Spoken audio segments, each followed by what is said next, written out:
from the pen libraries.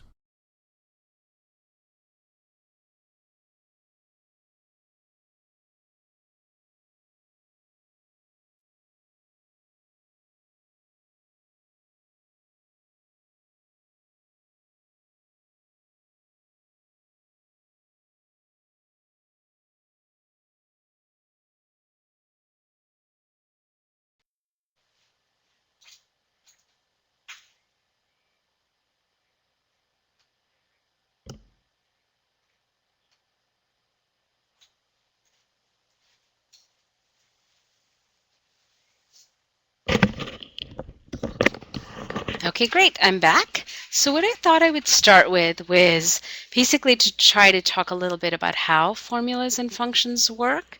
And if I'm talking about something that you're already very familiar with, just let me know. You can, at the top of your window is a button that looks like a person with his hand up. And if you click the little down arrow next to it, you'll see agree, disagree, and then speak louder, speak softer, speed up, and slow down. So just let me know with the speed up and slow down icons if I'm going too fast or if I'm going too slow. If you're already familiar with what I'm covering, then I certainly don't need to go into as much detail. So just feel free to let me know how my pace is, and stop me with questions as I go through this. Just type right into the chat window.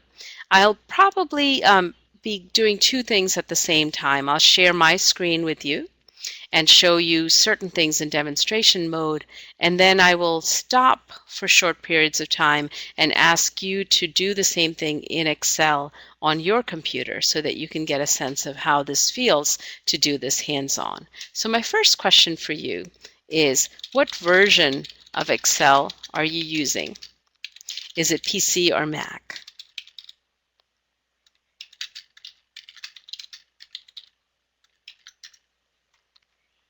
Okay, so Dev, you're on, well, both of you are on a PC, great.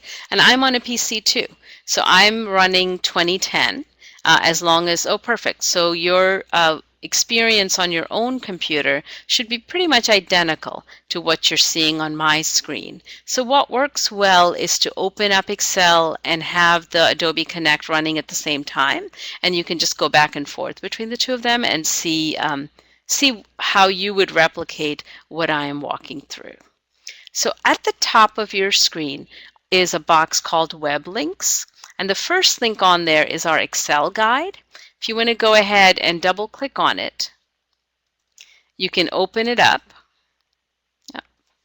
I think, and then hit the Browse To, and that should open it up in a browser. And I'll give you a little bit of a walkthrough of our guide. So first let me check, did the Excel guide open up for you on your computer?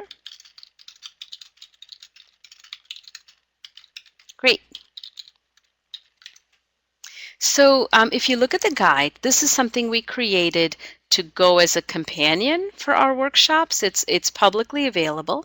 You should feel free to use everything on this and copy it and adapt it to your needs. At the top is a set of tabs for each of the workshops that we choose.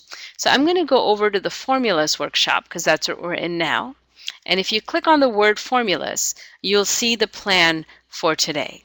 We're basically going to be using a sample spreadsheet, and you have the spreadsheet in Adobe Connect, but you can also just download it off the web. And we're also going to be using a handout, and the handout for today is under Web Resources. It's the very first link. It's called the Concepts Handout from the CUNY Library. So what I'm going to do next is open up the handout on my computer and share my screen with you, so just so you can see the document itself. So let me do that.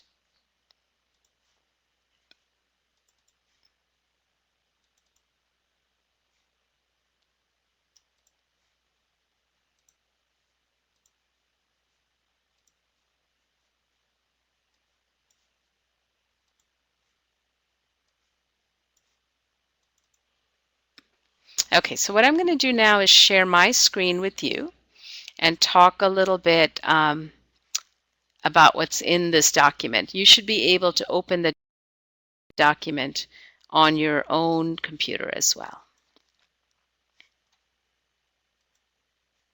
So this is actually the handout produced by the CUNY library. You should be able to see it on your screen. Let me just make sure you're viewing it.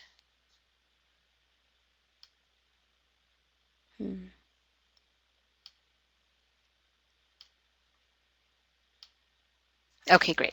So this kind of walks through the process of working with formulas and functions. And as you scroll through, you'll see the process of making a formula, but also the process of combining different types of formulas. And this is what we're going to try to do hands-on. The first part of the handout talks about formulas, and the second part talks about functions. And I'm going to follow that same pattern when I do the demonstration in a few minutes. The nice thing that I really like about this handout, and the reason we've chosen to highlight it, is that it also explains the concept behind what you're trying to do in Excel, as well as the process of how to do it. So that's the handout that we'll use. We'll come back to this a few times over the course of the hour. I'm going to go ahead and stop sharing my screen and go back to the discussion mode and just check in with you. Are you able to access the handout?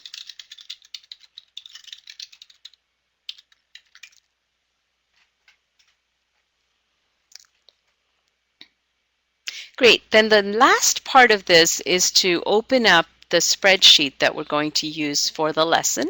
And the spreadsheet is in the middle section under, yeah, that's hard, Dev, but while I'm sharing my screen, it will tend to take over your screen. I can try to control that. I think I do have the ability to not make it full screen. Let me do that next time.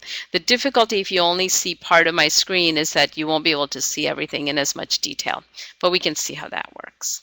So why don't we go ahead and have each of you also open up the spreadsheet we're going to use. It's in the File Share section, and it's this first one called Formula Template. If you click on it and hit Download File, it should save it onto your computer. And let me go ahead and open it up.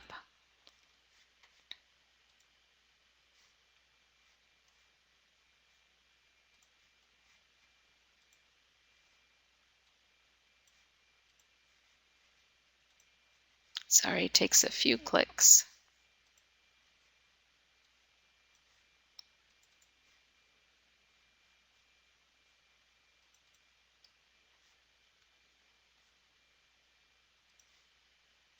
Great, so I'm going to share my screen now and show you the spreadsheet we're going to use. And it's here now. It's just at the top of it. It will say WIC Formulas and Functions Workshop. And the first tab is called Practice. And then there's the last tab called Scratch. And we're going to be using both of those tabs. So going back into Adobe Connect, let me make sure everyone has opened the spreadsheet.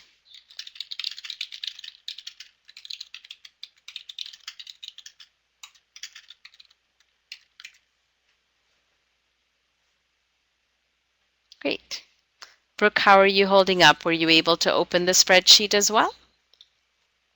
Great. So then what I'll do, if you are up for it, I'm going to go ahead and do a quick demonstration by sharing my screen, and then I'm going to ask you to follow along and fill in some of the formulas that are on that on the sample spreadsheet. So I'm going to go ahead and share my screen. Let me see if I can do this so that it isn't full screen.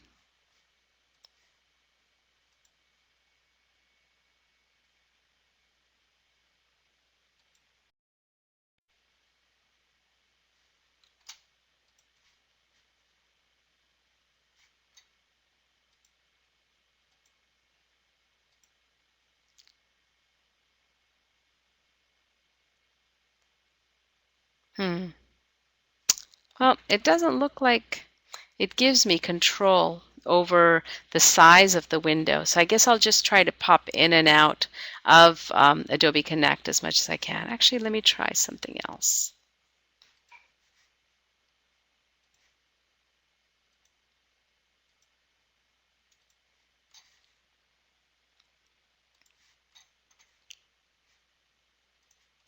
Sorry, 1 second.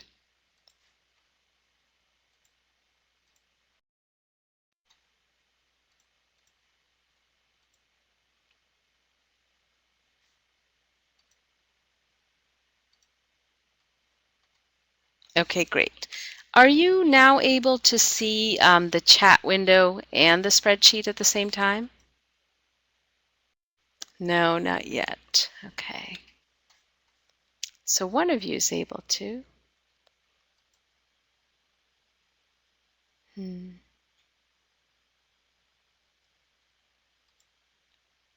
How is it now? Good. Now you should be able to see both. Hi, Anne. Welcome. We started with a little bit of introduction, so if there's anything in particular you're looking to learn from the workshop, please go ahead and type that into the chat window. Great. So I'm going to go ahead and make this a little bigger so that you're able to see. Okay. Good. So far, so good. So I'm going to go ahead and just walk through the concepts of a couple of formulas and then give you a chance to try this on your own computer, and then we'll come back and take some questions. So first, I just want to talk a little bit about how Excel organizes the contents of your workbook. So you can think of your workbook, that's the entire file, as if it were a notebook. And the notebook has as many pages in it as you need. And the pages are called tabs. They're down at the bottom of the screen. This particular notebook has 4 pages. The first one is called Practice.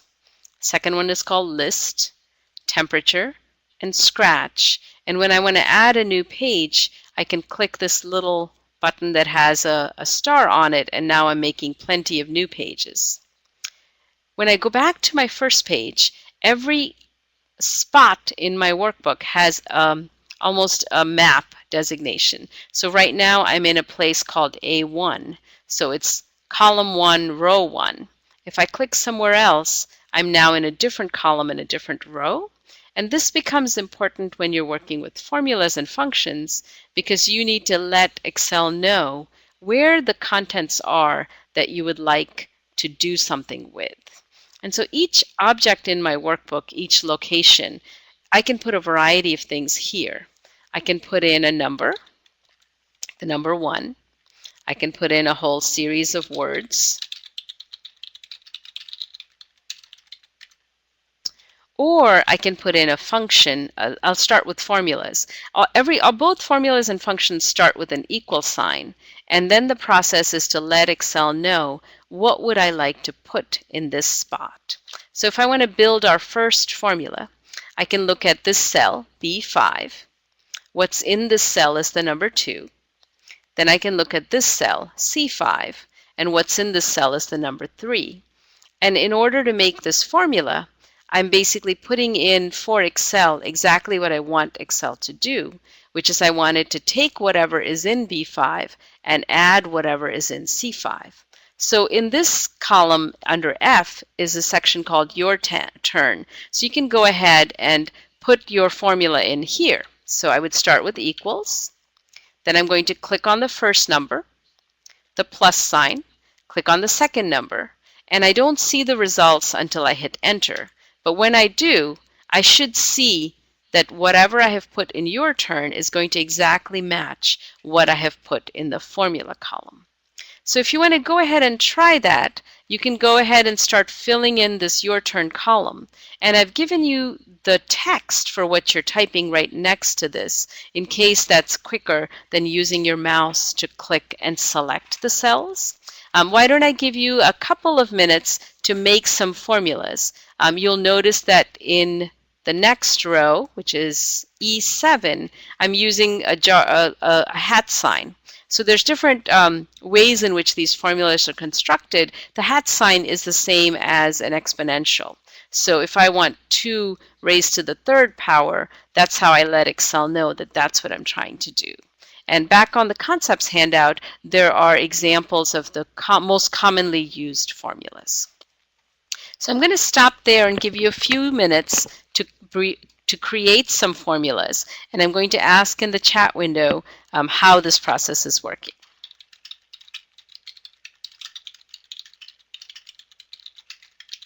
And these are called formulas because they're not actually using functions. The next thing we'll talk about are the functions, and there are some of those a little bit lower down the page.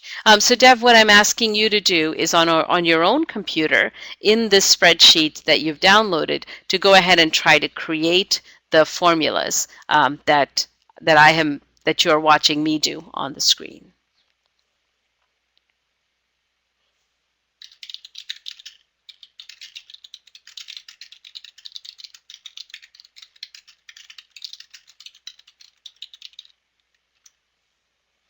Exactly. At this point, you are replicating the formulas. I've given you the words to type in. You're just kind of doing it yourself so you can see how the process works.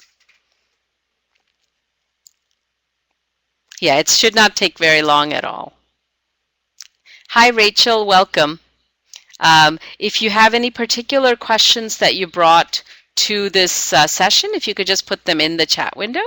And I see that Dev has raised a note saying I could definitely speed up.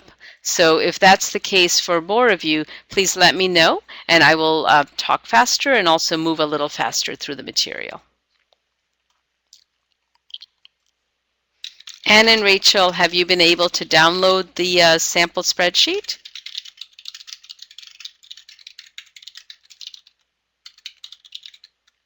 They are in the file share box.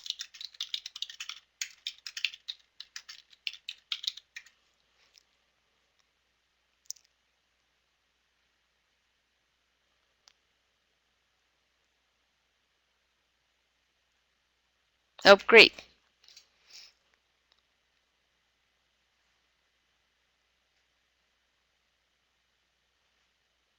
Great. Rachel, were you able to open the spreadsheet on your end?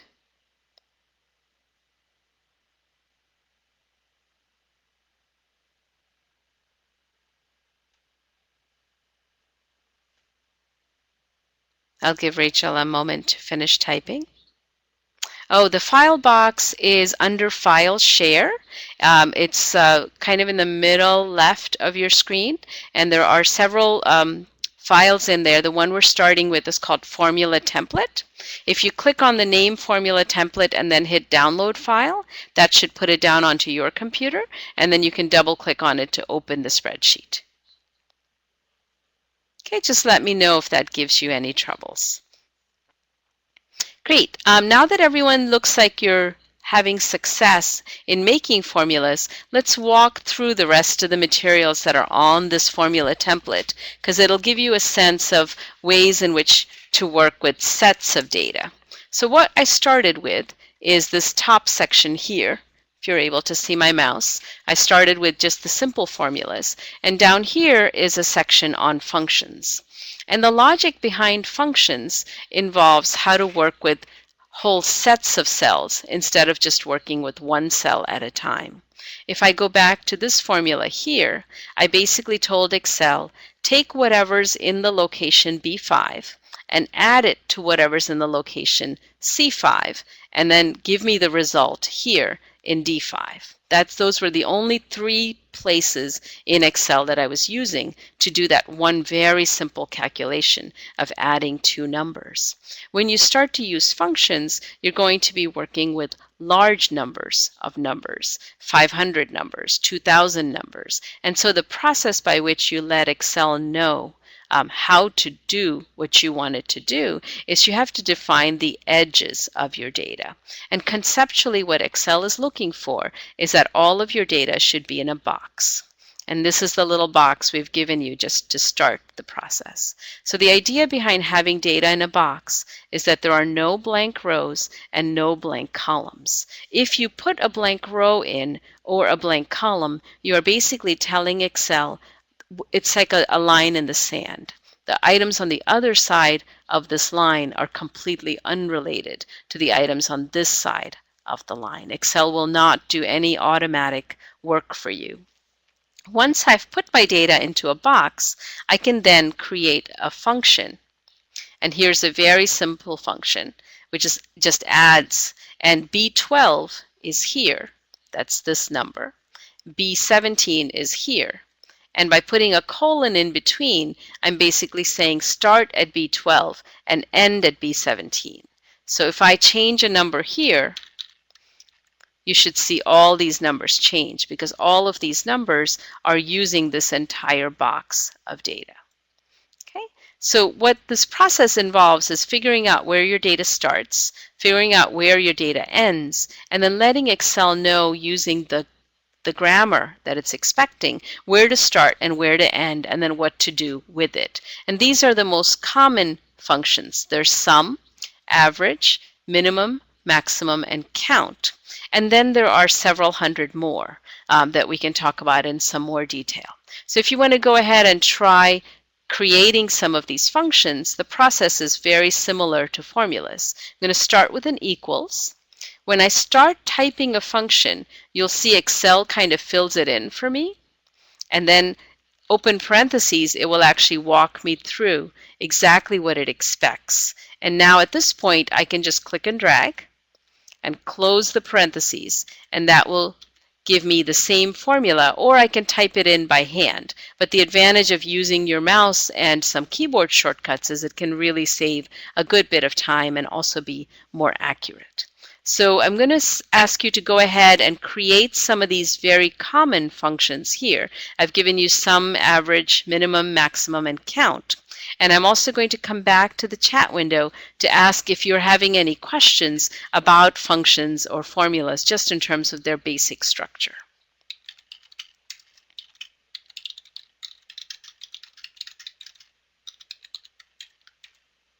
Rachel, how are you doing with opening the spreadsheet? Are you able to work in a copy of what I have on my screen?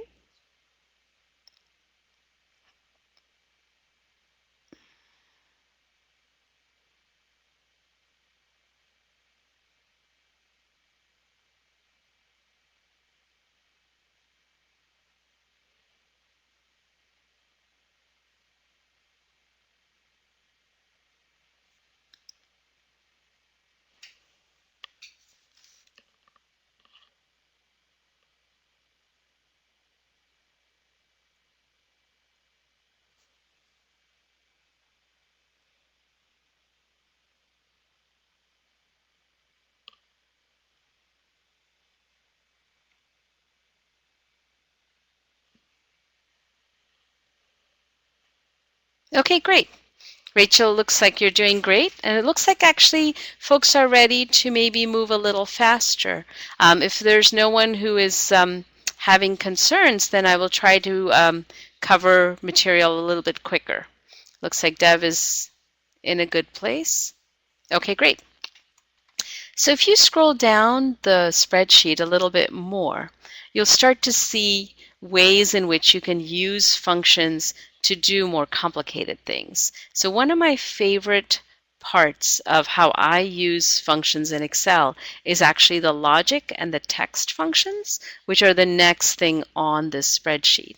So you can use logic functions to do quite useful ways to work with data. So I could, for example, ask, everybody who is a senior who has also finished all of their requirements by using an AND function. Or I could look for anybody who has either taken this prerequisite course or that prerequisite course using an OR function.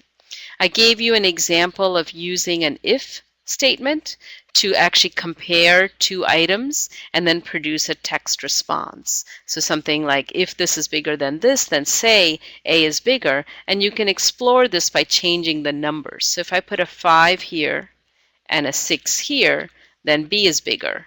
But if I put a 7 here, A is bigger. So the advantage of learning how to use the logic functions and formulas is you can set things up so you can actually calculate things on the fly and also be able to make changes to information and see what the results would look like. So the logic functions I find really help with what-if analysis. If I'm trying to do a scenario and I set up my spreadsheet so it gives me some information that helps me to make good decisions, I can then play with the parts of my model and use formulas and functions to extract a sense of which way things are likely to go. So if this number gets bigger, how is that likely to affect these other numbers that are in my model?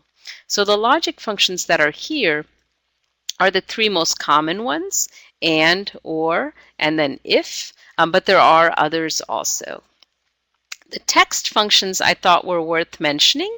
I use them actually quite a lot because I will often receive data that's in the wrong format. Either I will get something where it's first name space last name, and I need to produce a list for name tags, or I need to produce a list that works for presenting in order by last name. So the ability to break a phrase up into sections is what I use the left and the right function for.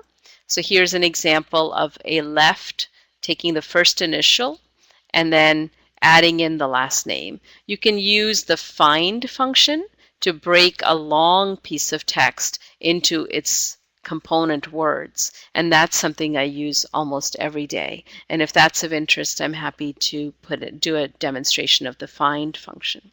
So the two that I use that are not on here are find and len. The len one just basically figures out the length of a string so that you can then break that string up into pieces.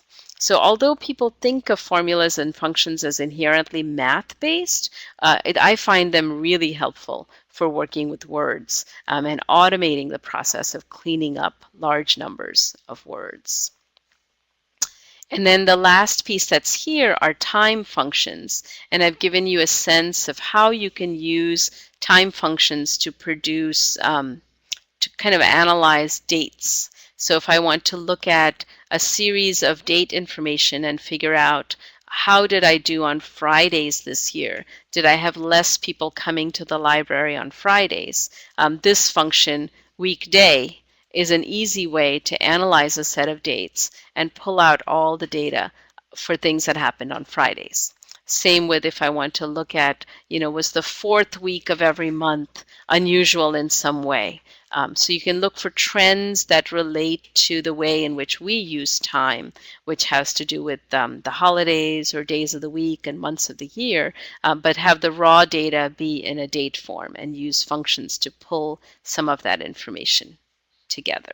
So I've talked very quickly about these three types of functions now: the logic functions, the text functions, and the time functions. I'm going to stop here and see if anybody has questions or also suggestions. If you have used functions for these purposes, please do share in the chat window.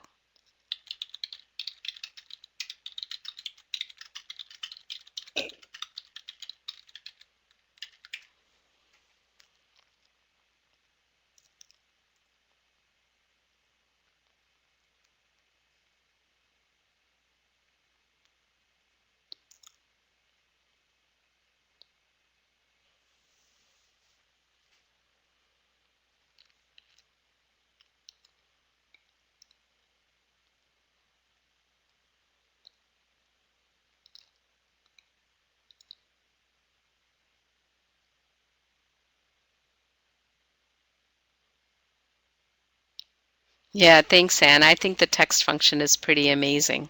And I can do a quick demo of the breaking up of sentences if that's helpful.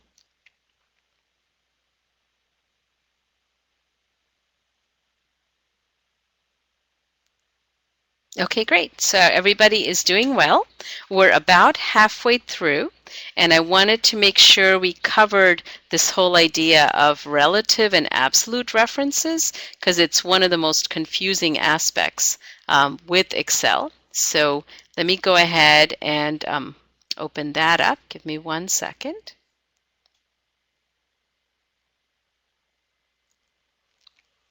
So what we talked about a little while back, going back to my Excel spreadsheet, is this idea of where something is in Excel and how you use that in a formula. So the very first formula we started with was this one, 2 plus 3 equals 5.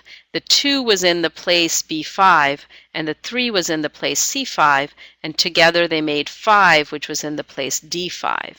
And we talked about how the address of the location of the data is so important because I can change this to be a different number, but the formula is tied to this particular location. If I click in a formula, it will actually highlight. Excel will use some colors to let me know what are the other cells that that formula somehow connects to. And this becomes important when you are working with large numbers of numbers. So far, everything we've seen is just a few numbers, and there's lots of white space, so it doesn't get quite so overwhelming. I'm going to go to the second tab, which is this tab called Practice. And let me make this bigger so everybody can see. Okay, hopefully you are able to see my list of items. And this is a little example we put together to talk about why we might want to understand relative versus absolute references. So the formula we did before was a formula with relative references. So here I have a binder that's been sold by John Adams. This is the vendor name. And he sold 5 binders, and each one cost $1.05. So if I want to figure out his subtotal, it would be equals the number of binders times the cost per binder, and then I hit enter, and that gives me the amount that that particular sale got for me, was $5.25. Now, the reason I said that these were relative references is if I copy this formula down, Excel basically is planning to use the same pattern, but not the same location. So if I click here, you can see that this particular formula has E4 and F4 in it. To copy a formula down, I put my mouse at the bottom right so that it looks like this black plus sign, and then I drag down. And when I do, it brings the formula down, but the numbers change because each formula is using the numbers on that row. So this one is E5 times F5. This one is E10 times F10. So hopefully that makes sense to you that these are relative addresses because they change. They're not absolute. They're not set in stone. When I bring a formula down, let me do that again. Bottom right, and I drag down, it's basically doing its best to recreate the pattern I gave it with my first formula. It's not assuming that these particular locations were special for some reason. But sometimes what happens is that actually messes us up. So if I try to calculate the tax on this first sale, up here is my tax rate. It's 7%. So I would do equals the subtotal, and then I multiply by the tax rate, and that looks good. The tax for this first item is 37 cents. But when I drag this down, you'll see that my tax gives me junk. My second item has a tax of 0. My third item doesn't even make sense, and that's because I can no longer use relative addresses because one of the items in my formula is stuck always at H1. So what I actually need to do is let Excel know that this location H1 is a special location and should not change when I move my formula around. The way I do this is using the jargon, the $sign. So there's just a little formatting thing, and it's in your handout. If I put a $sign in front of H and another $sign in front of the 1, what I'm telling Excel is that the column H and the number 1 are special, and I'm locking them down as an absolute reference. Now when I drag the formula down, my tax information is correct. It's relative in terms of the sale, but it's absolute in terms of the tax rate. So I'm going to give you a few minutes to recreate this on your own spreadsheets and just get comfortable with the way in which you create absolute and relative references. And I will also bring up on my screen the details from the handout on this. So let me do that. So hopefully you should now be seeing my the handout, not my spreadsheet, and I'll go to the part that talks about absolute and relative references.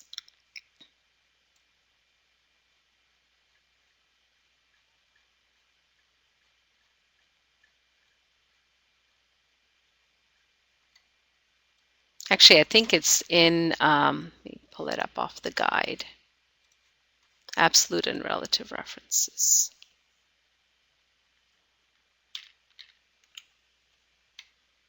So hopefully you're seeing on your screen this idea that you can make both the column and the row relative, or you can lock down just one part of this based on the kind of formula that you're trying to put together. So I've been talking for a little while, so let me stop and ask if this makes sense, the differences between the absolute and relative differences, the references.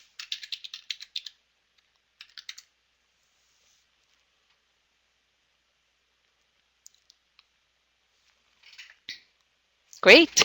Boy, this has been a really, really smooth Excel. This is usually something that when I do this in person causes quite a lot of confusion. So if I go back into Excel for a second, if I now want to figure out my total with tax, that's just a relative formula. So I'm going to add my subtotal and add my tax, and then click and drag this down. And the point of this little exercise is to show you how you can mix and match. So I have some formulas that have relative references, some formulas that have absolute references, and some formulas that mix in the results where some things are absolute and some things are relative. And if you start to get comfortable with the terminology, with the dollar signs and the relative and absolute references, you can actually put together spreadsheets that are quite powerful, so that the logic behind using things in this way is almost nothing in your spreadsheet should be hard-coded into a formula.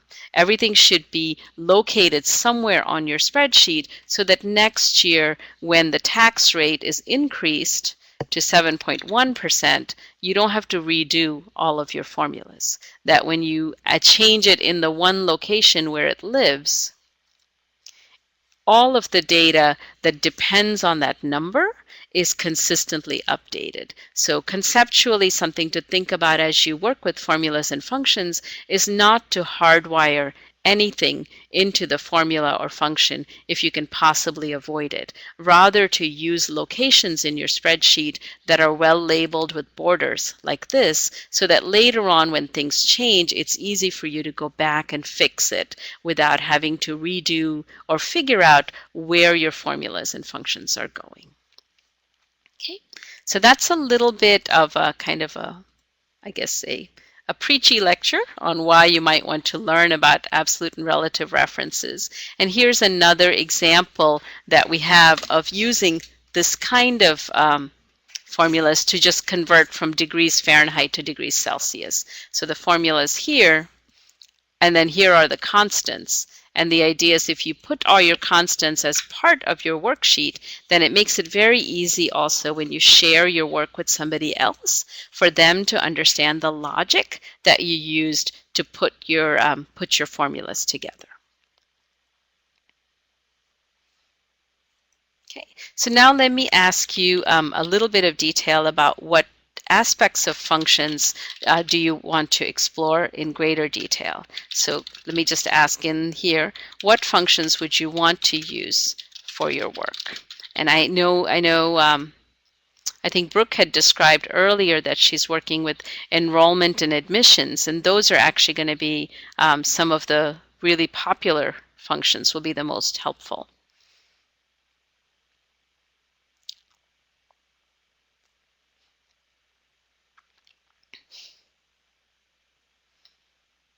So Dev, I know you're preparing just in general to get comfortable with Excel. So what I would focus on are in Excel, let me go to the scratch sheet here, and you're welcome to follow along with me.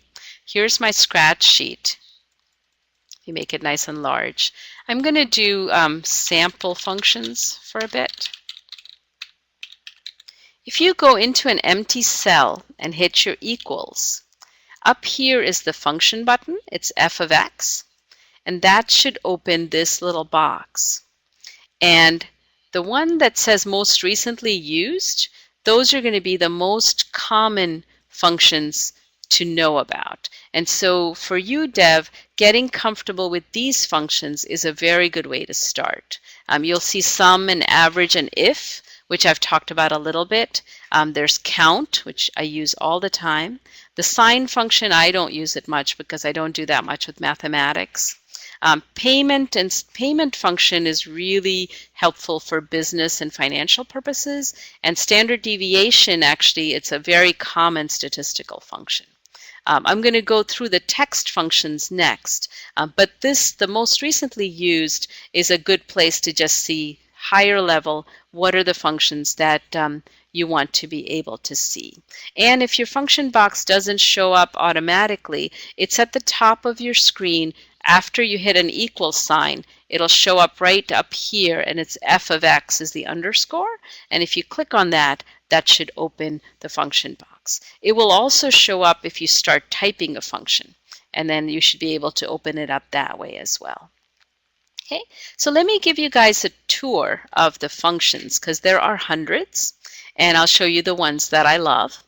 So under category, I'm going to start with text, since that was one of the comments in the chat. So these are the text functions that you have.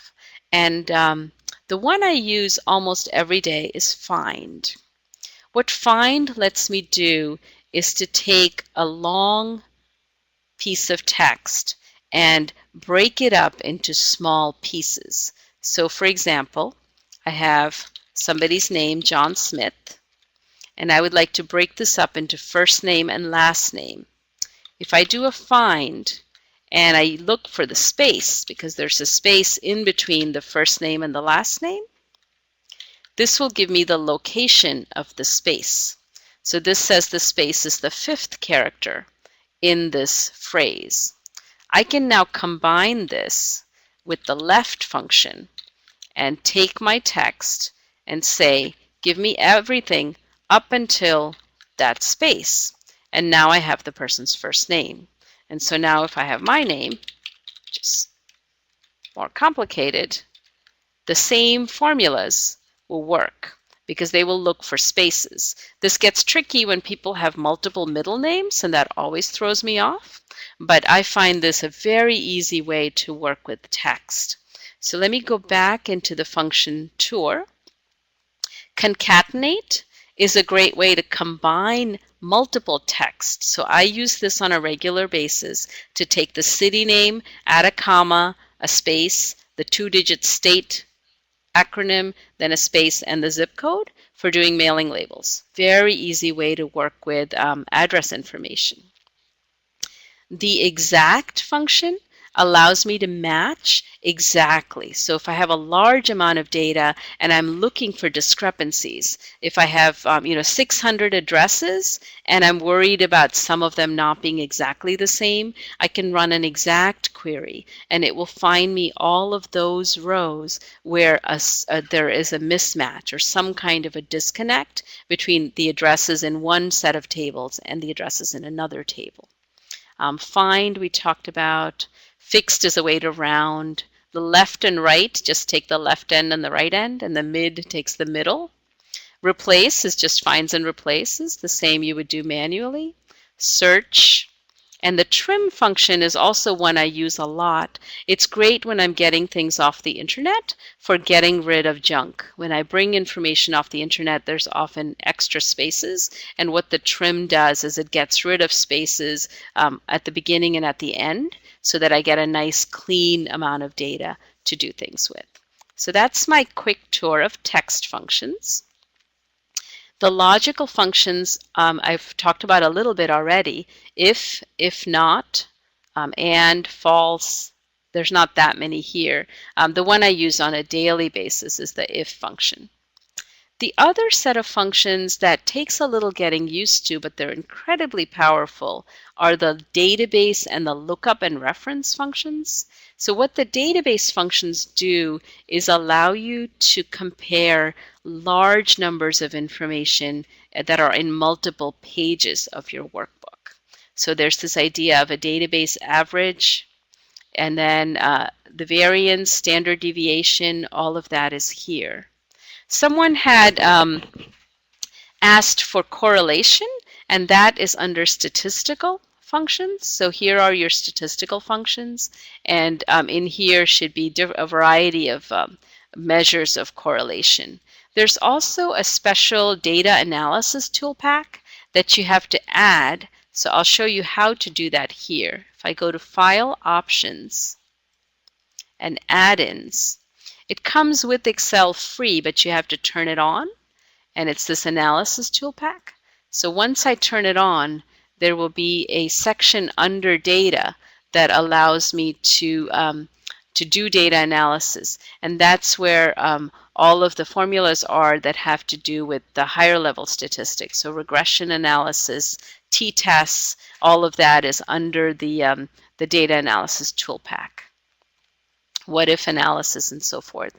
They should show in under add-ins or under data, depending on where Excel brings them in for you. Okay, so going back to our list of functions. The hard part with Excel is actually to some extent figuring out where the function is that you want to use and then figuring out how to use it. What I find very helpful when I'm just trying out a new function, let me see, this is one I've never used before, is I click on this Help on this Function tab, and that opens up a special help screen. And most of these help screens have sample data, which I can copy and paste and use to actually run that function. So here is how do I copy an example. And if I copy this example, I can then make sure I have my function working properly and then replace their data with my data. And I find this is the most efficient way for me of using a function for the first time, because there are some functions that have a large number of arguments, and you have to make sure you put the arguments in the right way. And there's expectations Excel has for what goes in each of the parts of your function that might not always be that clear to you if you're using it for the first time. So we just have a few minutes left. I think I'm going to go ahead and stop presenting new information and just spend some time taking on questions and doing any other demonstrations that would be helpful for you.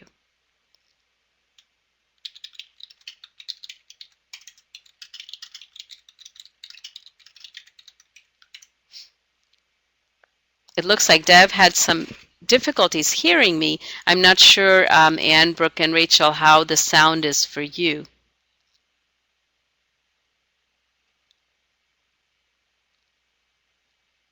Oh, great. I'm glad. So what would be helpful for me to cover in the last few minutes we have before we wind up?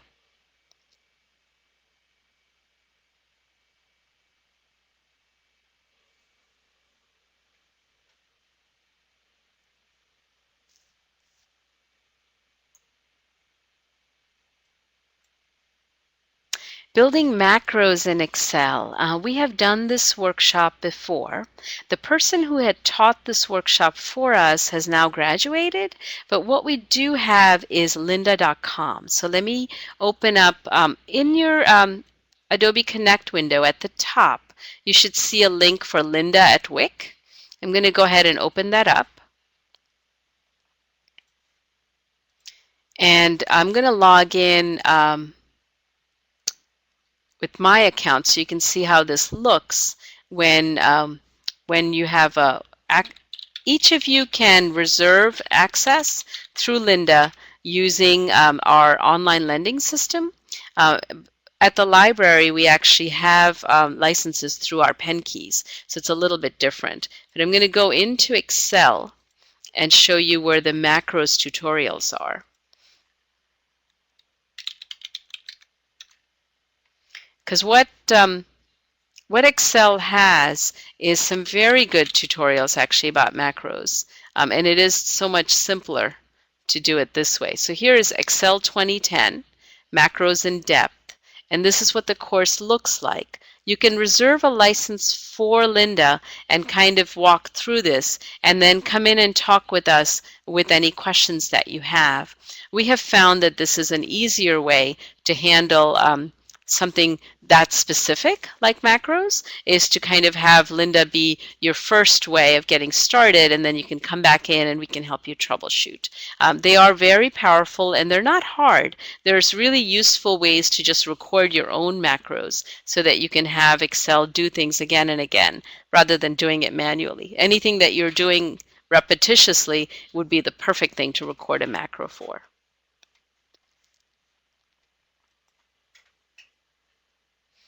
Great. Do you guys have any more questions for me?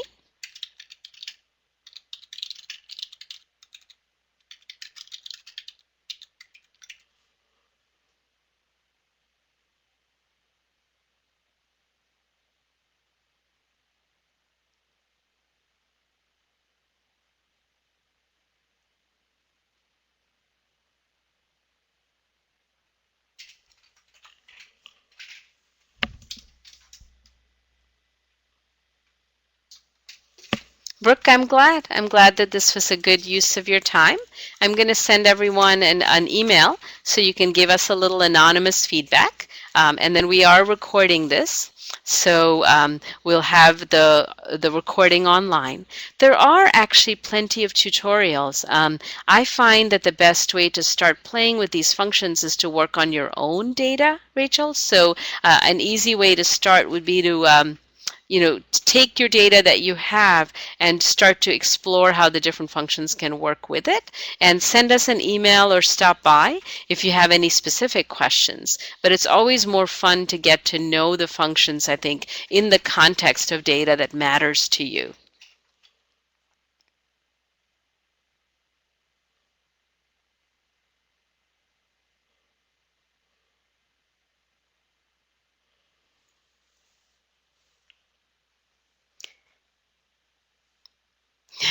Great. I'm glad. Yes, financial data is often a little easier to explore functions with. Well, thanks everybody for taking time.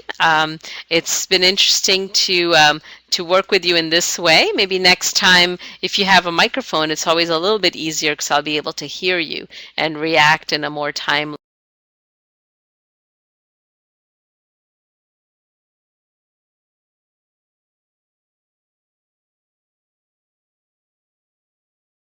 Email address up for getting in touch with me. 1 second. Okay, here's my email address. You can send me a note with any questions or feedback. And if you have any questions on formulas and functions, don't hesitate to get in touch. We'll be happy to help you. Okay. No trouble. Yeah, I find the text functions really fun. They've saved me a lot of time.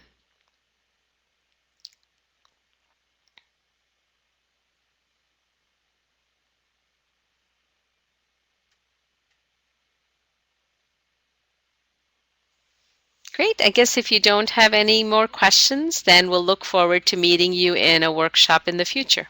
If you have suggestions for topics, just don't hesitate to shoot an email and we'll try to put something together.